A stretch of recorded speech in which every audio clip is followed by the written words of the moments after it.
Bonjour Simon Lecoeur. Bonjour. Donc vous êtes secrétaire général de la CGT, du Centre d'action sociale de la ville de Paris, dont les agents sont en grève. Ils protestent contre leur exclusion des dispositifs englobés sous l'appellation Ségur, qui prévoit une augmentation de salaire de 180 € net mensuels sous la forme d'un complément de traitement indiciaire ou d'une prime. Pour quelles raisons en avez-vous été exclu ? Alors, moi, à titre personnel, je ne suis pas exclu du Ségur, puisque je suis assistant social. Oui. Et donc, je vais bénéficier d'une prime de 189 € net par mois, parce que mon cadre d'emploi, qui est assistant socio-éducatif, figure dans le décret qui est sorti au mois d'avril, le 28 avril, pour bénéficier de cette prime. C'est le Ségur numéro 3, le Ségur de la filière sociale, qui est arrivé un peu péniblement. En revanche, on a des collègues qui exercent des professions administratives et techniques qui, eux, ne figurent pas dans le décret. Et donc, c'est des collègues qui font du social. Il s'agit de personnel administratif qui reçoivent des usagers pour ouvrir des droits aux prestations municipales. Ils ont exactement les mêmes publics qu'en service social. Ils font du travail social au quotidien, même s'ils n'ont pas de diplôme d'État de travailleur social. Eux, ils ne sont pas dans le décret. Les personnels techniques qui exercent, par exemple, dans la restauration, des restaurants, il y a 43 restaurants à Paris, qui sont des restaurants émeraude ou solidaires, qui servent soit des tarifs préférentiels à des personnes âgées, soit des repas gratuits à des personnes démunies. C'est pareil, c'est pas travailler dans un restaurant du centre d'action sociale, c'est pas vous commander une entrecôte et basta. C'est des gens qui s'occupent de personnes déjà en perte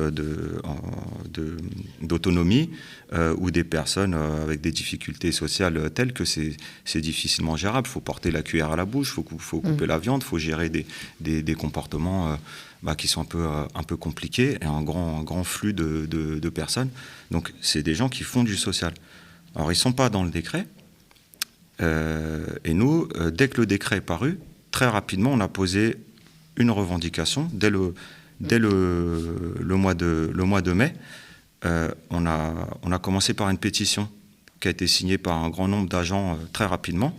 Cette pétition, elle disait grand 1, on demandait à la ville d'appliquer le décret pour les personnes qui sont dedans, et grand 2, de verser la même somme en compensation sous forme d'une prime que la ville peut verser pour les personnels qui en sont exclus. Donc il y a 1500 personnes qui ont été exclues, mais vous avez réussi à obtenir l'élargissement du décret au profit de 560 agents. Oui, mais hors les 1500. Voilà, c'est pour les ordres de grandeur, il devait y avoir... en tout cas au centre d'action sociale, parce qu'il y a d'autres directions à la ville de Paris, il y a une autre direction qui s'occupe du social. Au centre d'action sociale, il y avait en gros 2000 agents exclus, et il y en a 560 qui ne sont pas dans le décret, mais qui vont bien percevoir 189 € net sur leur prime. Et donc nous, on demande que ce soit que le boulot soit fait jusqu'au bout, et que toutes et tous ces collègues ils puissent avoir la même somme sur leur bulletin de paye, puisqu'on se retrouve avec des aberrations, des gens qui travaillent sur les mêmes sites, qui font parfois le même boulot.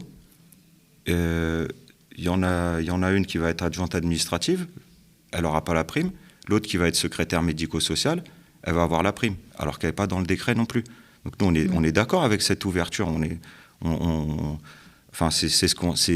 a été entendu partiellement, mais c'est pas suffisant. On peut pas tolérer qu'il y ait un quart des collègues qui soient exclus. Vous le dites dans votre communiqué, votre grève est exemplaire, elle est très féminine. Vous luttez contre une injustice criante et vous êtes déterminé à aller jusqu'au bout. C'est quoi là pour les prochaines actions ? Alors, il faut savoir que ça a démarré dès le 22 septembre avec des collègues qui, pour la plupart, n'avaient jamais fait grève de leur vie. Dans les services administratifs et dans les restaurants, c'est les deux moteurs un peu de ce mouvement, c'est des gens qui n'ont jamais fait grève. C'était leur première grève, leur premier rassemblement, leur première manif. Et tout l'été, nous on circule beaucoup avec notre syndicat sur les établissements. Tout l'été, ces collègues-là, ils nous ont dit que fait la CGT ? Qu'est-ce que vous faites pour nous ? On dit en fait, nous on ne peut rien faire sans vous, quoi. Donc on a appelé une assemblée générale le 13 septembre Il y a beaucoup de monde qui est venu, une centaine d'agents qu'on avait quasiment tous jamais vus, et qui nous ont demandé de poser un appel à la grève directement de 48 heures. Donc on l'a fait, on a posé un cadre démocratique sur la conduite de cette grève, on s'est conformé aux demandes des grévistes, et le 22, on a vu que c'était phénoménal, quoi. On ne tenait pas dans la salle qu'on avait réservée à la Bourse du Travail, il a fallu qu'on monte à la grande salle Ambroise Croizat, parce qu'on ne tenait pas, enfin c'est un mouvement puissant. Voilà. Il y a beaucoup d'établissements qui sont fermés, des restaurants en particulier, plus du 3/4. Il y a des services administratifs qui ferment sporadiquement. Et voilà, c'est des agents qui n'avaient jamais fait grève. Donc, en fait, je pense qu'ils sont plus déterminés que des militantes et des militants qui ont déjà fait la grève. Je fais une grève là, en suivant les appels nationaux. Et puis, leur détermination, c'est qu'ils ne vont pas tenir. Ce sont des smicards. Oui. Ils ne vont pas tenir l'hiver. Et ça, ils le savent. Donc, oui, voilà, donc face à la vie chère, à l'augmentation... face à la précarité donc, financière, le mouvement donc, de grève se poursuit. Oui. Donc il y a eu 2 journées de grève, 22-23 septembre, 29-30 septembre. Donc on a participé aussi à la manifestation interprofessionnelle. C'était la première manif pour beaucoup d'entre les grévistes. Et depuis jeudi 6, en tout cas dans les restaurants, il y a des collègues qui débrayent par demi-journée. Donc jeudi 6, vendredi 7, samedi, pour ceux qui travaillent le samedi, et puis lundi, mardi, ça commence. On en est pour les plus forcenés, on en est à 10 jours de grève. 10 jours de grève. Voilà. Ouais. Donc vous demandez donc l'augmentation de salaire de 189 € net mensuels sous la forme d'un complément de traitement indiciaire ou d'une prime. Est-ce que vous avez d'autres revendications ?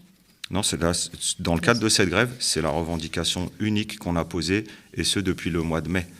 Donc nous, on sait que les collectivités, elles sont pas soutenues par l'État, mais on est quand même à la ville de Paris.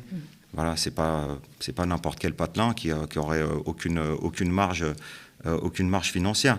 Nous, on estime que cette mesure, ça coûterait 6 à 7 millions d'euros par an pour le centre d'action sociale.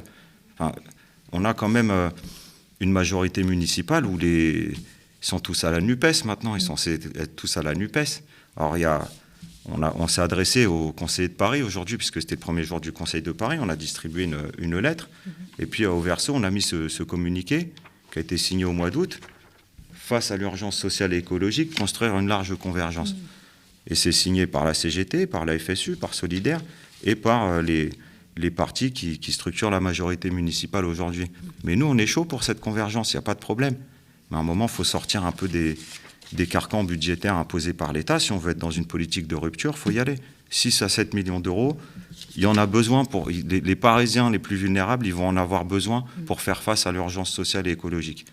C'est ce qu'on demande à la ville. C'est entendu. Merci beaucoup, Simon Lecoeur. Vous êtes secrétaire général de la CGT à l'action sociale de la ville de Paris. Alors on viendra vers vous pour connaître les suites qui ont été réservées à vos revendications. Merci également à vous de nous avoir suivis. J'ai été très heureuse d'animer ces Flash Info avec vous. N'oubliez pas que nous n'existons que grâce à vous, à vos dons et à vos abonnements. Ce que vous regardez est une préfiguration de ce que sera le média lorsqu'il sera diffusé sur votre téléviseur. Telle est notre ambition, concurrencer les grands médias sur leur propre terrain. Si nous n'atteignons pas les 12 500 abonnés d'ici la fin d'octobre, eh bien cette antenne 24/7 prendra fin. Votre prochain direct, c'est toujours debout. C'est tout à l'heure à 18h30. Jamie Sanley recevra le réalisateur Gilles Perret et vous retrouverez également l'instant Porcher présenté par Lisa Lapp. Je vous souhaite quant à moi une très agréable soirée et à tout à l'heure sur le Média TV.